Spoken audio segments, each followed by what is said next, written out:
Hola, espero que en este video te quede claro el significante del socialismo. La idea es explicar algunos aspectos para su mayor claridad y que puedas compartirlo con alguien. Antes que nada, y de explicar las bases del socialismo, tenemos que comprender o dar un significante a nuestro modelo actual, que rige en la mayoría de países. Estoy hablando del capitalismo. De este modo podrás comprender el contraste con el socialismo y comprenderlo mejor. El capitalismo es un sistema económico que se basa en la propiedad privada de los medios de producción, y además define una relación entre empleador y empleado, en el cual el empleado vende su fuerza de trabajo a cambio de un salario. En la mayoría de situaciones, este salario es simplemente el mínimo necesario para vivir. Cuando uno vende su fuerza de trabajo bajo un contrato, en el cual se especifica qué salario vas a cobrar, es tenido en cuenta ya bajo el capitalista para su beneficio. Da igual lo bueno que sea tu jefe o qué tan bueno sea el salario, este va a vender lo que vos producís a un precio más alto. Y esa diferencia de lo que vos producís en términos de dinero se llama plusvalía. Y ese restante va al bolsillo del capitalista.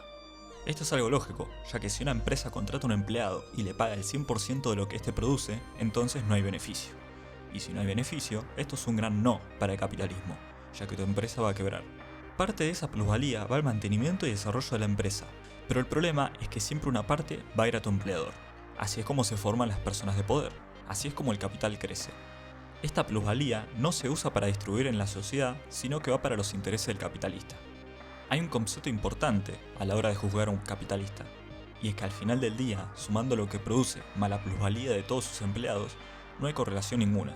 Elon Musk, por más que hubiera innovado en ciertos sectores, ¿realmente trabajó lo suficiente para tener millones de dólares? No, esos millones vienen de la plusvalía de todos los trabajadores que hicieron posible esa innovación. Ningún capitalista, por más chico o grande que sea, trabajó lo suficiente como para merecer grandes cantidades de capital. De lo que va este video, las personas más poderosas del mundo ya generaron más de lo que vas a generar en toda tu vida, por no decir millones por minuto. Y aún así, en las ciudades más importantes de cada país, las cuales defienden el capitalismo a capa y espada, tienen gente durmiendo en la calle. A lo largo de la historia, los pensadores intelectuales querían buscar una forma de mejorar el capitalismo. Tengamos en cuenta que en el siglo XIX muchos de los derechos al trabajador eran inexistentes, donde la mayoría de ambientes de trabajo eran pésimos, la mayoría de familias vivían en una sola habitación, o madres e hijos de menor de edad trabajaban en fábricas por más de 10 horas al día. Bajo esta situación, se intenta empezar a ingeniar una manera de mejorar el sistema capitalista. Así es como nace en el siglo XIX el socialismo. No algo totalmente opuesto al capitalismo como algunos creen, sino como un mecanismo de intentar mejorarlo, para que éste cree las condiciones materiales óptimas hacia el comunismo. Primero veamos lo que son los medios de producción. Los medios de producción es todo bien material que se genera para su uso, consumo y recursos necesarios para vivir. Estos pueden ser desde un campo agricultor hasta una fábrica que produce herramientas, o hasta otra fábrica que usa esas mismas herramientas para producir cualquier bien material como puede ser un coche, juguetes, componentes electrónicos y un largo etcétera. Básicamente todo lo que consumimos. Actualmente estos medios de producción están a manos de la propiedad privada. Esto quiere decir que un pequeño grupo de gente, ya sea el jefe de esas fábricas o un grupo de empresarios inversionistas, son los que toman las decisiones de qué producir, cómo producirlo y en qué cantidad producirlo. O sea, estos son los dueños de dichas fábricas o empresas. Aquí debo hacer una aclaración. Muchas personas confunden propiedad privada con propiedad individual.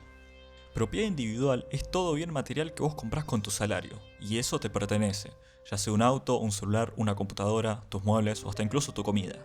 A los dueños de la propiedad privada se les llama capitalistas, y estos, si bien no participan en la creación de los materiales, ya que eso lo hace el trabajador, son sus dueños y lo utilizan para generar el mayor capital posible. Entendemos el capital como dinero o tierras, y a lo largo de la historia, la concentración mayoritaria de capital se encuentra cada vez en menos manos, o sea, en menos personas. Aunque pueda parecer que cuando vamos a comprar un producto tengamos la elección de dos o más empresas, muchas veces en realidad son la misma. Simplemente que usan varios nombres para tener más porcentaje de mercado, y así hacer más difícil la entrada de nuevos capitalistas a estos medios de producción. Cuando una sola empresa controla todo el mercado, aunque use diferentes nombres, se lo llama monopolio. Cuando dos o más empresas se unen entre sí para tener el mayor lugar del mercado y no dejar a otros capitalistas, este se llama oligopolio. Un caso famoso de oligopolio es el mercado de insulina en Estados Unidos, donde 3 empresas conforman más del 90% del mercado. Cuando un competidor amenaza con capturar un cierto porcentaje del mercado, estas recurren a juicios alegando que el competidor está infringiendo sus patentes. Además, tienen pactos exclusivos con algunos medios de producción, haciendo así que estos no puedan trabajar para otras empresas.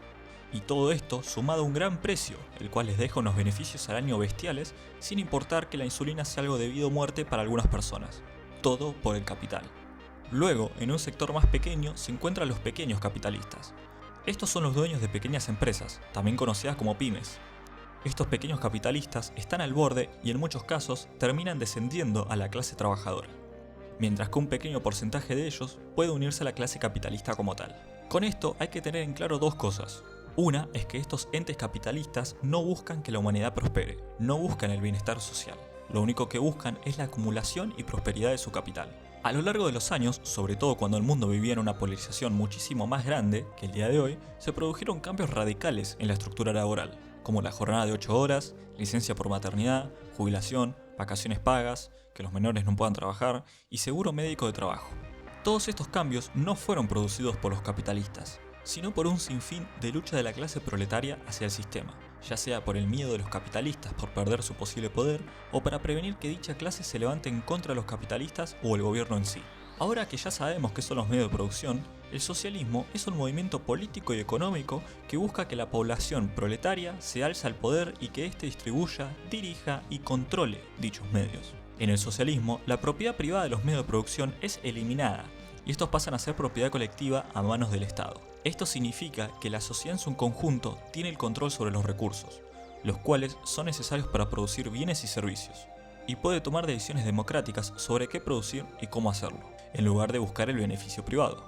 El objetivo del socialismo es que los recursos y beneficios de la sociedad se distribuyan de manera equitativa entre todos los ciudadanos. Un punto a tener en cuenta es que no hay que confundir la nacionalización de empresas por parte del Estado con el socialismo, ya que esta no necesariamente está en manos del proletariado, sino que funcionan como sociedades anónimas. Las sociedades anónimas tienen un comité ejecutivo el cual responde ante los mayores accionistas, siendo el mayor accionista la nación en cuestión, como puede ser el caso de YPF o Petrobras en Brasil. También hay que recalcar el uso de instituciones nacionales que funcionan con una junta de directivos llegados al partido, y que estos tienen en mente el beneficio de este y no siempre del pueblo, como puede ser bancos nacionalizados o administraciones estatales. Estas empresas aún siguen buscando el mayor beneficio aunque estén en manos del Estado.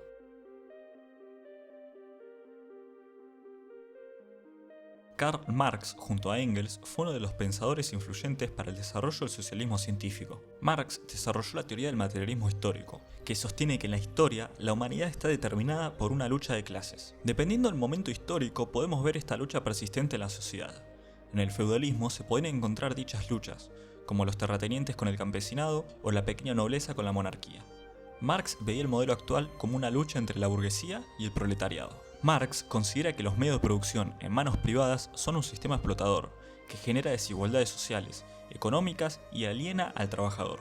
Para Marx, el comunismo es la forma de superar estas desigualdades y construir una sociedad justa y equitativa. Para lograr este objetivo utópico, es necesario el socialismo, como puente entre estos dos sistemas.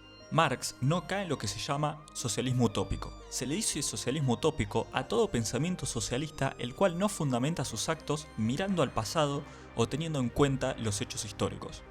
Por ejemplo, si querés teorizar sobre qué pasaría si haces X reforma, primero tenés que pensar si esa reforma ya existió en el pasado y si funcionó o no, en qué se diferencian las condiciones de la sociedad durante esa reforma y cómo podrían aplicar a tu sociedad. De este modo, se puede teorizar con más fundamentos un cambio socialista.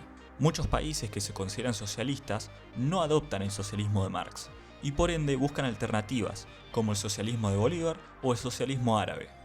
Y se puede ver cómo adoptan ciertas características económicas y sociales que tal vez no funcionan tan bien como deberían, ya sea por situaciones externas o por no fundamentarlas demasiado.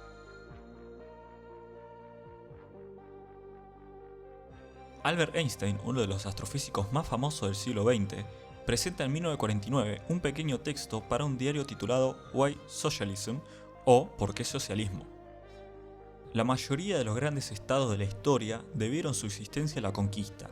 Los pueblos conquistadores se establecieron legal y económicamente, como la clase privilegiada del país conquistado. Se aseguraron para sí mismos el monopolio de la propiedad de la tierra y designaron un sacerdocio de entre sus propias filas. Los sacerdotes, con el control de la educación, hicieron de la división de la sociedad en clases una institución permanente y crearon un sistema de valores por el cual la gente estaba a partir de entonces.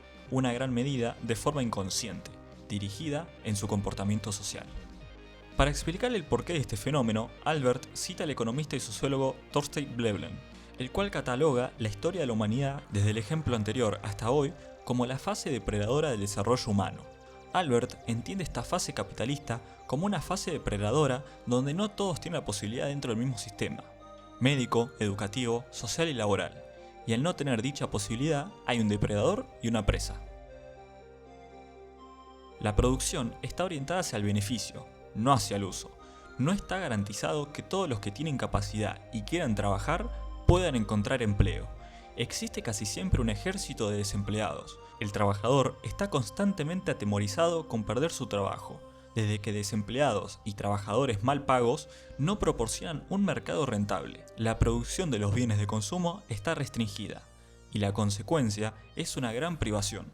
El progreso tecnológico produce con frecuencia más desempleo en vez de facilitar la carga de trabajo para todos. La motivación del beneficio, conjuntamente con la competencia entre capitalistas, es responsable de una inestabilidad en la acumulación y en la utilización del capital, que este conduce a depresiones cada vez más severas. La competencia, ilimitada, conduce a un desperdicio enorme de trabajo, y a ese amputar la conciencia social de los individuos que mencioné antes. Considero esta mutilación de los individuos el peor mal del capitalismo. Nuestro sistema educativo sufre de este mal. Se inculca una actitud competitiva exagerada al estudiante, que es entrenado para adorar el éxito codicioso como preparación para su carrera futura. Einstein hace hincapié en un término importante. La producción está orientada hacia el beneficio y no hacia el uso. Con esto hace referencia a que el uso de bienes materiales que el trabajador produce no se enfoca en el bienestar y la comodidad humana, sino en la mayor acumulación de capital posible. Esto no solamente aplica a bienes materiales, de consumo, sino a la vida misma, a la ciencia y a la naturaleza. ¿Para qué producir algo que no va a generar beneficio? Eso, en un sistema capitalista, es imposible. De modo que la única forma de producir algo que no genera beneficio es con intervención estatal o inversión estatal en estos campos. Es por ello que la mayoría de laboratorios de investigación de cualquier campo científico son respaldados y mantenidos por un Estado, ya sea la medicina, física, biología, etc. Mientras que laboratorios que producen un bien material, como puede ser un laboratorio farmacéutico, son de índole privado, ya que van a producir un beneficio de capital. Un ejemplo claro son los laboratorios que formularon la vacuna ante el COVID, en el cual el Estado participó como inversor en muchas de estas, para que después las puedan obtener de forma menos costosa. También quiero hacer hincapié en la frase: el progreso tecnológico produce con frecuencias más desempleos en vez de facilitar la carga de trabajo para todos. Esta frase es muy importante a tener en cuenta. A día de hoy, vemos titulares de qué posibles trabajos se van a perder por el desarrollo de inteligencias artificiales al estilo de ChatGPT. Esto es un claro ejemplo de cómo la tecnología y el desarrollo de la misma no siempre está del lado del humano, sino del lado del capital. La tecnología puede ir de la mano y debería ir junto al humano, ya que al final del día un grupo de personas tiene un riesgo de perder su trabajo, sin que sepan a dónde van a ir, o que se cree el mecanismo donde esta tecnología se incorpore y mejore la experiencia laboral de dicho grupo antes que aplastarlo. También puede suceder que dicha tecnología presente un salto de la productividad, el cual se produce en una precarización laboral. Para que un humano pueda tener el mismo ritmo productivo que un robot, máquina o computadora, se reduce el costo salarial de estos para que sean más rentables y así generar más plusvalía. Te recomiendo que leas el texto de Einstein, que no te va a tomar más de 10 minutos. Este toca temas importantes como el desempleo, la educación y de cómo el sistema aparentemente democrático es susceptible a la corrupción para que éste produzca más capital. Algo que trataremos en otro video sobre la democracia. Tengamos en cuenta que Einstein se encontraba viviendo en los Estados Unidos, un país donde el lobby es legal y sigue siendo legal, y en donde el terror rojo estaba empezando a gestarse. Es muy fácil ver las similitudes entre fase depredadora y lucha de clases, en donde una es un depredador y la presa, y en la otra es una clase imponiéndose sobre otra. Es interesante ver los problemas que él ve en una sociedad capitalista, que todavía siguen siendo presentes casi 100 años más tarde, y en algunos casos peores si hablamos del país más rico del mundo.